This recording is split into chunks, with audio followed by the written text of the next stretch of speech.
Mayam Bukrumzari, I Joysu Shamna Taram Nokchari. State Health Society, National Health Mission, Amadi, Directorate of Health Services, Manipurna, Paring Naina Chathazarakpa, Hakshel Gamari Lenaba, Talk Show da Taram Nokchari. Ngasi akoina akhandana puzariba topic asi Ayushman Bharat Health and Wellness Centers, Ayushman Arogya Mandir, AAM. Hariba topic asigi matangda khangwinashi akoigi expert guest na Dr. R.K. Rosie, State Nodal Officer, Comprehensive Primary Health Services, NHM Manipur. Dr. Butaram Nokchari.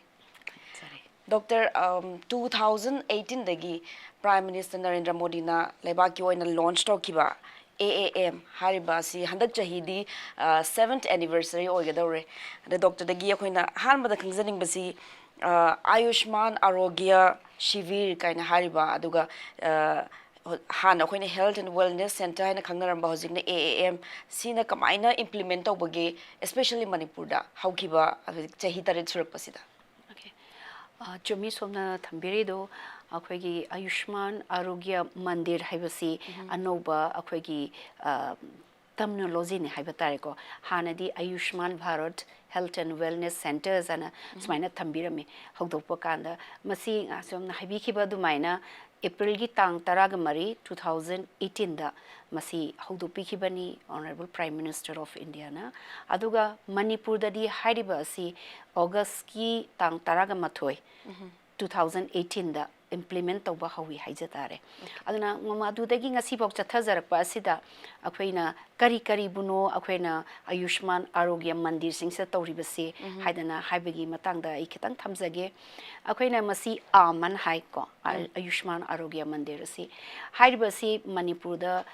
pulapna hoji phawbada 418 leise haibasi akhweina section khara khaidok jai madudi level siboba amana sub center level da leiba haidana akhweina ama leise amana PHC ko primary health care centers leiba akhwegi adugi level ama aduga amana akhwegi haidana urban gi makhada leiba ama sumai tawdana akhweina matang khaidoi duga loina na haiba asi ayushki Ayushki haidana amasu akhweina leise hairiba asuma asi punam asi punsalaga ni akhweina 418 Manipur da lei thamjari adu magi thabak tawbagi mong sichu khara adumak khenajai ki sub center gi level da kumthar akan sidana sub center gi hariba sing sadi akhwegi IPSS ki nong gi matungina doctor sigi posting lekte haijariba aduna hanadi supnagi ANM ko adagi magi team mama adumaina leiraga akhoi leijarami masesda haujikti akhwena Ayushman Arogya Mandir adana akhwegi si launch to bikhraba matung asidagi di akhwena masida CHO haibadi community health officer adana akhwena 6 months ki ko staff nurse adagi akhwegi nurses ngi ko course ama 6 months ki breeze course ana ma pije hairiba adu complete toraga pass toraba adugumba akhwegi staff nursing se ko sina asagi haiba CHO gi anak moisi mingthon piraga sub centers sing sida thammeba doctor gi mohota moi oina leireba aduna moi singsina lead tawbire adogi moi gi group ama leijai abidi ANA multipurpose worker amadi asha sing asi pullaga every haiba sub center arm sings the moi leiraniba aduna hanadi akhoi adubu masis akhoina karino akhoina piriba activities hadi moina tawriba services karino hairagadi akhoi gi mirombi nupi singi ko mirombi nupi singi check up tawba angang sing tika kapa adumaina ahambada ayambana tawnaramisi adubo haujikti haidana olakpa sidagi diko akoina packages se hingal halle hairiba masida karino haikana jigi hairiba akoigi family planning gi piriba dagidi samnagar RMNCH na malejai hairiba ko adugi services mayam si pibagi mathakta haujik se akoina akoigi communicable disease haidi NCDs na mayam na khangnariba communicable diseases koina mingwaina haidi example oina piba kanda diabetes na chingba adagi hypertension na chingba si singgi activities mayam services mayam hapsan jare aduga amu elderly gi care adagidi palliative haibadi khogi naraga layinga gadi kanwadi pharaktabadi ko oraba aduba parbe chances am ni maba adubu makhoi singa se nungaina yamna nungai ba mongda leina na ba idi ko idi mana lemi ba punsi marendo adu thing dugi care ko tauba adagi di oral gi ya gi oiba ko haibadi angang singi khangdi ahan gi khangdi ya si check tobagi anh sa haijabdo training ama pi na haijabdo she so da sigi myam sigi training se sa ang phangraba se moi sumbagi akoi gi khar khar loina mogi level da to bangam na ba oral cancer kamaina detect to gadagi ka haibase training su pire ko moi se admaina toraga sum akoi gi kaino sing se khaga hapsale adagi emergency ki kaino se kamaina manage to gadagi aduga moi se se doctor amana tamna first aid kumba ko management gi adumba hana kharga tore hairaga makoi sing asi manak nakpa referral center da gi duneba adun first aid se moina loina tawgane ba adiki screening makhan gi TB gi screening adiki cancer gi screening adiki hepatitis ko B gi screening HIV admai tawdan mogi se is da khoi hana leram basidagi adiki mental health ki matang da moida khangamba eye gi leba problem ENT gi oiba problem smai tawna mid na kong sing sigi adiki wakhan gi smagi kharga training piraga moi sing sina han ba moi se kamai tawna adu kadai da sakani kadai da refer tawgani na haiba sing subcenter da lay ba singa se adu sai CSO sing sina sai gi magi team duga torga then akhoi gi home visit chu chatle haiba ko sumaina tawdana moi asa sing adegi kaino sing si thadu harga home visit chatpa main tawdana adegi family planning gi matang da su eligible couple ne khangdokpa leidana ko sumba singa se usik yam phajana CSO amana leto bi haraga sigi services phangali aduga yamna phaba amana sub center sing ja hana de hidak lang tak se koi ANM khangde tar be sing I bagi adumba opportunity to leram deba adubu training chalo CSO sing sina koi gi yamna emergency yamna primary oba idea maru oba samnarga koi gi lok le hogumba hector pada hidak khara su prescribe to buya bagi moi level da prescribe to buya ba khara permission pi aduna adumaina tawraga makoi sing asi leirabani na sagi aduga yam phabam na masina magi village level da kumthaba oibani na ko manak nakpa ko adhing sida yamna changchal laga leibani mi sing duna akhoi dumba tanabam ni select gadi kwek kumba kai gumba dekta chakani dan ko mai ba panji chingba singda adumba du akhoi haidi information se sumaina tawraga phani siguma mafam da chakani haibana chingba sing sigi information pibi ba loina na makoi sing asina ko am sing asina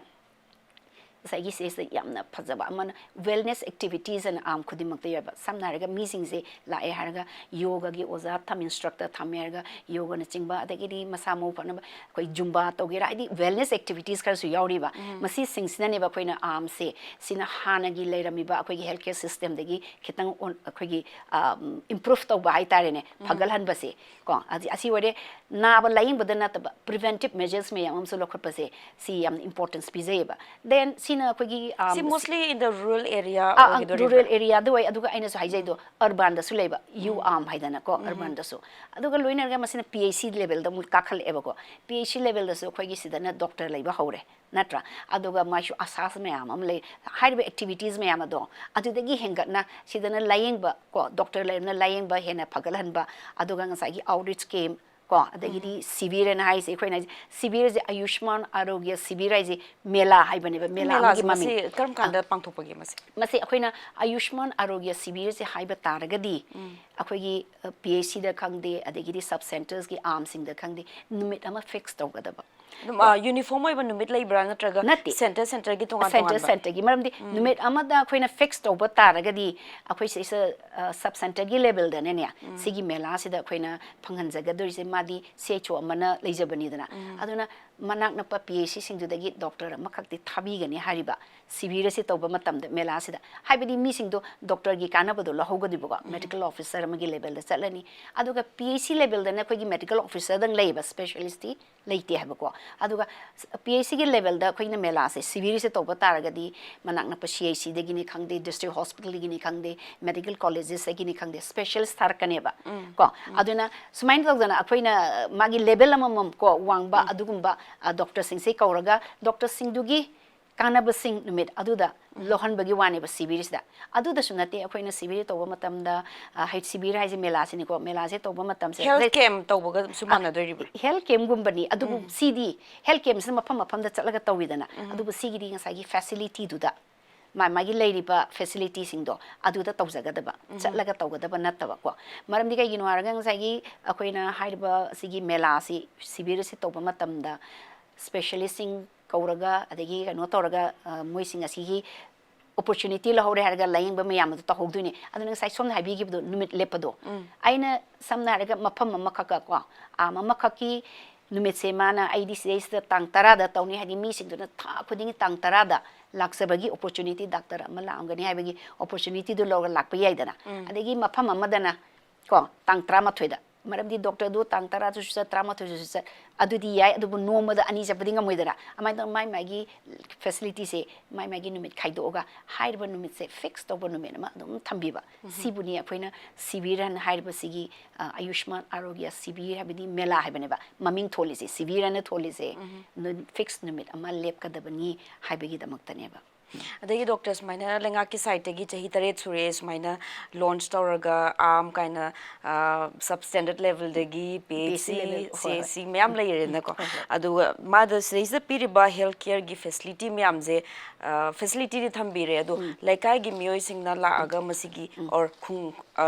khunja singna laaga mai kana bologuse masi kamaina assess tawbage masigi progress se adum faglakli bra manipur da kamaina tawbage swaida su khangjege am also haizage haje somna thamigido fagal ai haina su thamjage ko manak nakpaduda akoina specialize oiba haidi facilities ko samna argan saigi jumba chungmana chingba haksang phanana ba dagi instructor ma thamaga yoga na chingba sing tawridana adsi mafam se aina amtang haijaning ba sina haiba ayushman arogya sibir se akoina handak chahi taret kumon palon gi tawbase ko health and wellness centers gi kumon palon chahi tarek pharapagi tawba sikar maina pangthok da ge hargidi civil to biu haibane ba ko civil to biraga mayam se sida mela ama to biraga maji kumon palon chi bharat ki mafam khudi makta pangthok mina si haidana tang 13 april gi numit se sisa tawsi haibadu khoi manipur gi di cherauba khoi manipur gi am chawa ama leibani na hairiba sidi community participation darkar leidana ko mela haisini do hariba numit se dedi akhoi gi new year gi imu khudi ma khoi loin khangi badu ngaire manipur gi loin chille hairiba aduna khoina mathangi numit khoi tang 13 hariba numit se lepsabane ba mela se tongna bagi dama ayaba yauzaraga cherauba ino ambada shibir se pangthok kadawri akhoi se pangthok sari gi ne ba ko aduna sidaista phangadaba akhoi gi health sector da akoina lying ba screening to ba adu da natana kari kari amasu tawjagadagi haragadi akoigi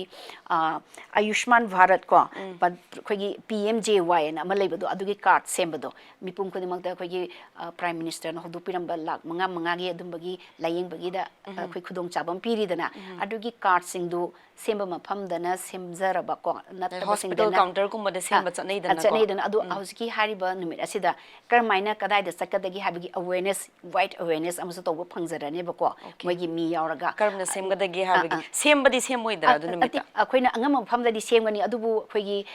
hariba kaino si district amada samna haijaraga mi yamde dana adan mafam kharadadi chalani ado akoigi amdadi yam yami dana ko loina mak chapang ngamdabani na magi matam khaidoga handaki oina su mafam amani humdi semarni aduga atei dana aware ohenba mayam sa karai da semgadagi kedogade ado next ki sibira mula ani dana ko habidi mela se adu dana mafam amada adumaina chatlaga magi akoigi sembi basu yai haijariba aduga sembi bangam dragana kara da sakadagena adu ma leijare amana akoigi ava id health card amasu seme bhajikan se ko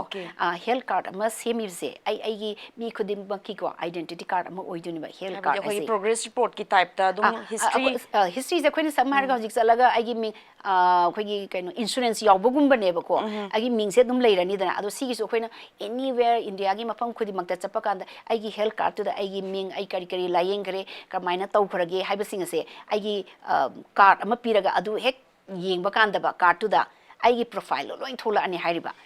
masi akoina app ama download tawraga aduda register tawgodori bra kamaina taw akoigi team amasu leijeba ko team sina su mogi akoigi cc create tawbi heba ko aduga moina talaga akoi isana su dum tawba adum yagane ba ko adubu mase akoina akoigi di team ama sigidamagta ko mayamda taknaba adai mayamda aware ohenaba aduga team junashu akhoi gi kaino singse loina sembiba ko adu ayambadi mase semnadri aduna masi yam sembase maru oi karigi maru oi no ka haiba singase si amadi aware ohenba di darka oidana haibidi akhoi di chalaga OPD card ama pangani madaida agi thainigi leiba chechang mayamdu puraga yengani adu mota hojeki hariba ID card se health ki ID card se dadi loin yauzarane ba adu doctor hariba ID card se masi lenga ke hospital da khatangda apply ka tawgodoribra akhoi private hospital da chalaga yenguba matamda adugi phangakpa diagnose card singdo adusu integrate tawgodra kamai tawgani adu akhoi adugi kanu singse hojikne semba sabagi kanu amadi leiba adu ahamba da akhoi hek target tawbasidi akhoi gi hospital government gi setup ta leiba government gi setup ta leiba facilities mayam adu sise akhoi manipur da natana puriba card na hayeng akhoi atopa mafam da ko india ge atopa mafam da chapatu su tum season aba yaga dunba all india da season aba yaba adumba oiduneba aduna ji hogosarak pasida akhoi ji kaino si oina dum akhoi gi private ka su hybrise si mayam si ka su akhoi dum tight up tawbagi kaino se dum leijai ko adumai gi hojiki identity card si kanaba se kari oigani kanaba haibadi akhoi na chi sang se pura roidana ko mayam pura chapado adum hota card amadu da loina akhoi gi saruk se loi iraga loi yauradabane ba adu akhoi hek pisamba kanda akhoi gi profile thola aneba agi ming cc kowe ai operation si tawre ai dalang tang si jari haiba singdo adum basingdo phajana yauba haita sigi kanaba se adu mahajagi haiba mi singda away ohenbagi adum tanja amasu phangan duine ba sibi raiba sida aduga loina na akhoi hoji akhoi hoji yam kanna akhoi chathaba ngamdragasu masida akhoi tapna haibidi darka leba ahlaman sing specs ki darka leba adi anoki adu da akhoi ai gi department room dagi laga adumaine yentopagi tanjasu adum phanganjagani aduga akhoi nakongi hearing akhoi hearing aid se sise adum maina adum yenthopa yabagi adum bagi tanjasu adum phanganjagani adu haura ibana beneficiary lay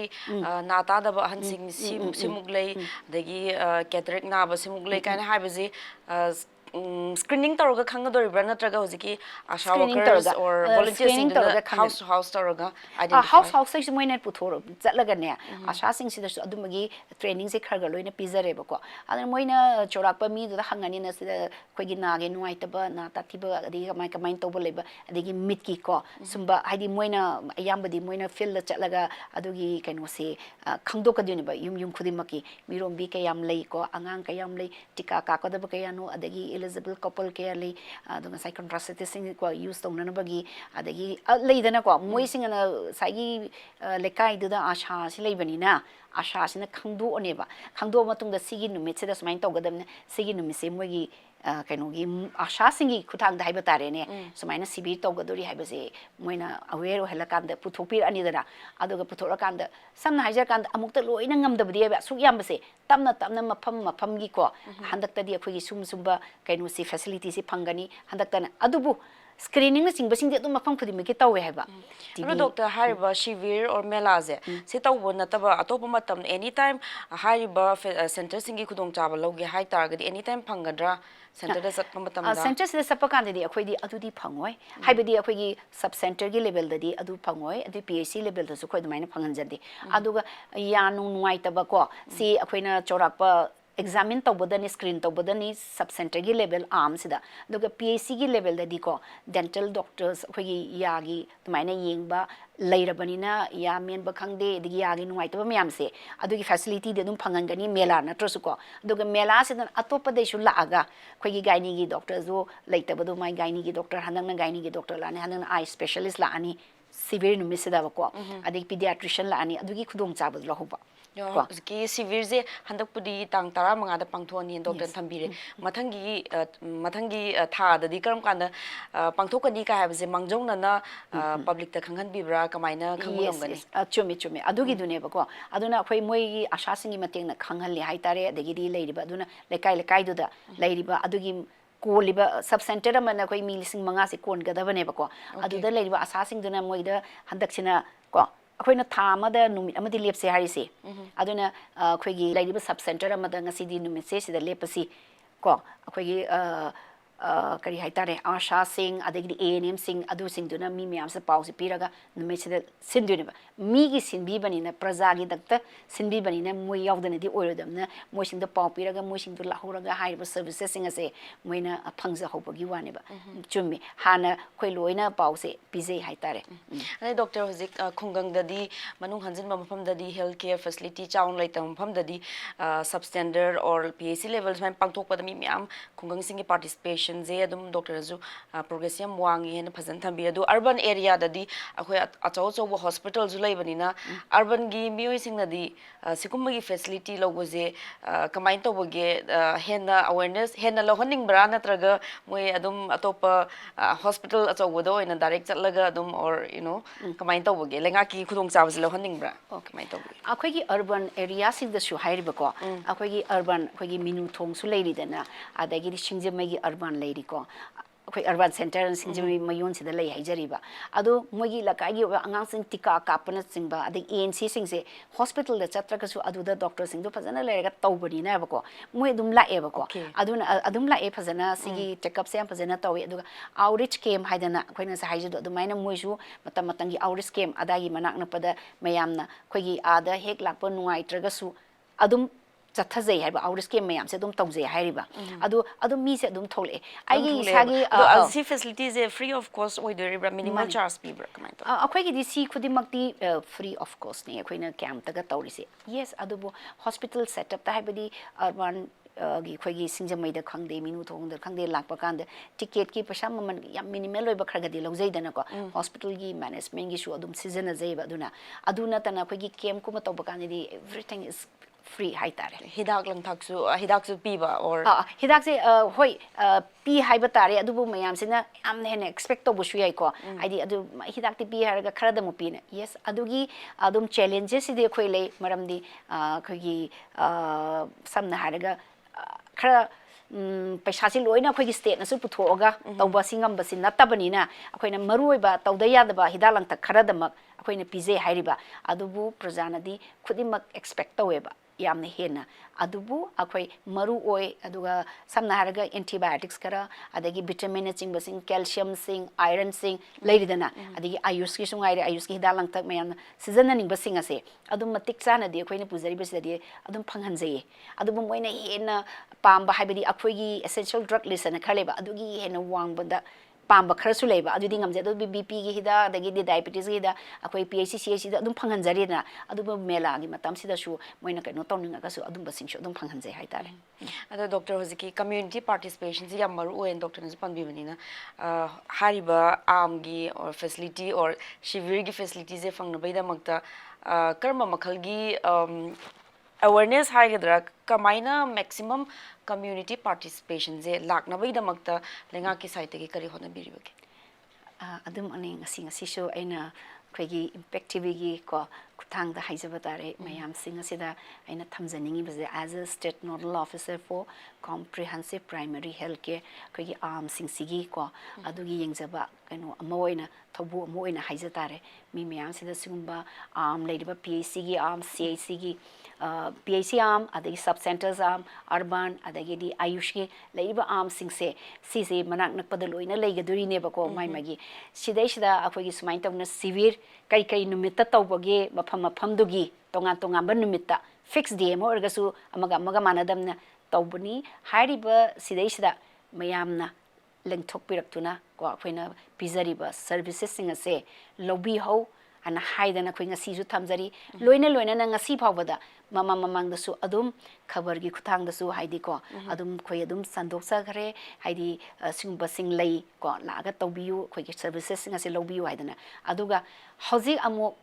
khoi gi sida amu strengthen tawna mayam je hena amu ka hena khangana ba haidana khoi gi electronics ki media gi khutha kaino sida medium sida khoi mayam sandoksari natrane sigi matangda mayam da khangbina ba haidana loina na asha sing enen singi ko mogi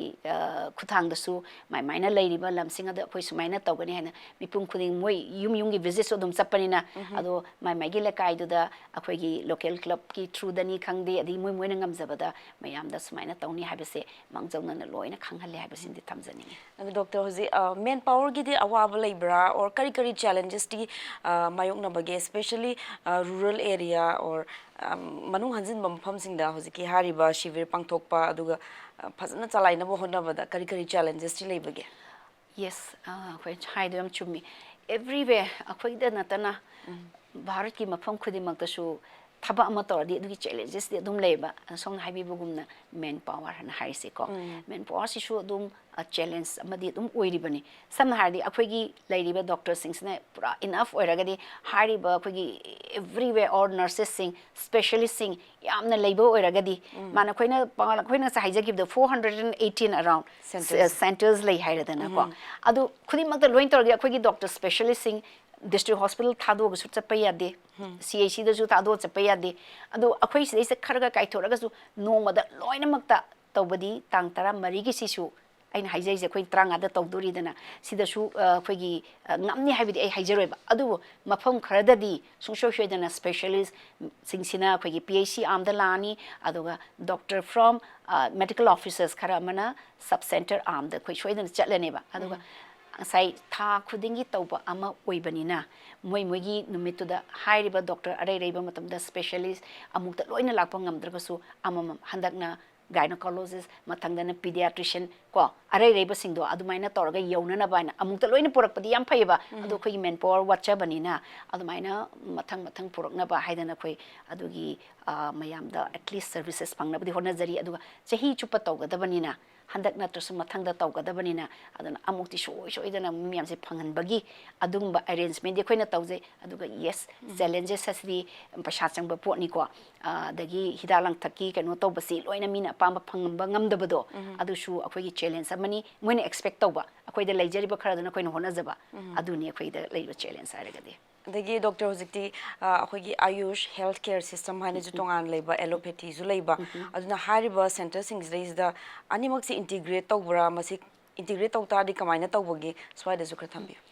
asam haragang sagi ayush ki am khoi manipur ge na taraga manga leije hariba ayush ki am asdaishda moina hairiba khoi sibir toba matamda yes moi ngakta nate akhoi elogi mayam so dum mating pangnai habidi akhoi doctor sing ko ayush ki simshu akhoi da dum darka laidi moi doctors adum yobi adagi akhoi su darka laiba su dum chasai ko aduga haisi center sibir toragadi center da tawgada bani dana aduga specialist laga su ayush ki hairiba pham sing da su moi namna akhoi sagi yoga gi kana basing asina moina amsu toy ko yoga live demonstration ga tawada yes aduga instructor amamam lei na moi kaino tong the wiser ga instructor amamam akoda maina ayamba wai bagi adum bagi facility leije hariba adugi sentang kharaso adum leije arm sing sigi adun moi sing su koraga kaino ga se yoga ga se demonstrate adum tawba adagi kaino se adum tawe haidi khudi makta tawba natrasu adum tawe haida aduga especially ayush ki oina de masi yam important kaino neba kaya hatra yamna maru oiba adum tawda ya da ama oibanina amanina healthy life ama lifestyle ma leina baida ona bada aduna ayush ki di masi compulsory ni aduga loina na ayush ki leida hidak lang thap mayam su jiti mayam su yam pamna re dana ko side effect like te ayana hainai dana ko herbal na mayam yam chanaram ni na ba aduna masi da shu ayush ki hidak lang thak se mayam su yam pamnai aduna ayush ki toba kan na adugi tanja dollar ga mayam se ayush ki sing se chatpa aduga adugi numitu dana mayam se lapina ba don natragasu ayush ki ne adum hangaga leirabanina saisida mi miyam duna lekai gi singdi adum chattana magi hariba services singa se adum phangi bani haijariba hariba center singi khudong chaba se maru oina karamba ahoi population da karamba da target tawbage all the population or angang sing miron bi sing nupi bi sing or ahalaman karamba da main magi emphasis se pibage akhoi nga sai khigi Ayushman Bharat Health and Wellness Center haidana khoi hojigna Ayushman Arogya Mandir hariba sigi center singa se ahamba dadi mase khoina sub centers nang ma hairamidana adu dadi angang nubi adagi di mirombi ko sumba singda ayamba khoigi kanu se pyramid emphasis se adu hojikti hariba Ayushman Arogya Mandir haidana onthor aba masidadi akoina packages se tarain thoi ko haibadi angang haibada leitre mirombi haibada leitre ahal laman mit na ko ya sigi mayam sigi adagi emergency gi purpose ki damakta then wellness activities and zaharido si mayam si important preventive as well as curative ki sida importance bizari aduna sida ahal laman angang haiba cha manaba miyeng da yenga punamang ase target population yana thamjage. Okay, yam nungaise doctor. Adai doctor hozik chahi tare su sujala e chahi tare surak pasdai is da looking ahead haiba tare future da hariba center sing amgi magi mana miyam da piri bakana base adai miyam da khudong chaba lobuse magi futures my prospect doctor nang sai challenges mayam ma thambi khibani na looking ahead kari kari ubi wage miyam da paujal thambi ina mayangi maphamda thamjaning basi hoji hojik chathariba akhoi tha khudingi chathariba Ayushman Arogya Sivir haibase masi manak nakpada leiriba songi arm sing sub center arm oibayai PAC arm oibayai aduga urban arm oibayai ko masigi singsida asigumba Sivir gi khudong chabasi Lobiyu, the med asida acquaintance hijabado, specialist like the one from the specialist doctor later specialist who saba pizagani, adoga hiriba sub center gis there is a CHO na labum from sidana, aquagi, a doctor, a medical officer, magi, adumba, magi canusi, service. Man magi level to we have service adun mituda la aga ma piraga dunihaba aduna simbagi kainu singsi services singsi lobiyu adoga sai tung the lack of the Koi Manipur Sida, Koi challenges Karalady, do challenges as well, Atuba Matan, some like sub centers, a target period was sing a say, Masi Atuba Matam, the Yonaba construction, Shukana Tozarico, Adagi, Kogi, Shesho Mayan construction, Torbidu, the Lainaba, Shesha Mayan recruitment of Toroka, doing Hijariba. Asumana Toba sing, some say, Kogi Matam Kara, Ko, Kitang Chanjerasu, Atuba Matamda. Aina kanjabasi high river sing construction loraba CHO sing mafam chana leragadi akhoi target su soidan achieve tawni ada target achieve to vai base lamdam du da khoina thamgadoriba asaigi CHO mayam do aduna lamdam du da leiriba akoi bada leiriba praja sing adu da kanabadi soidana porakani haiba wafam asi aina mayangi mafam da thamjaningi. Thank you so much, doctor.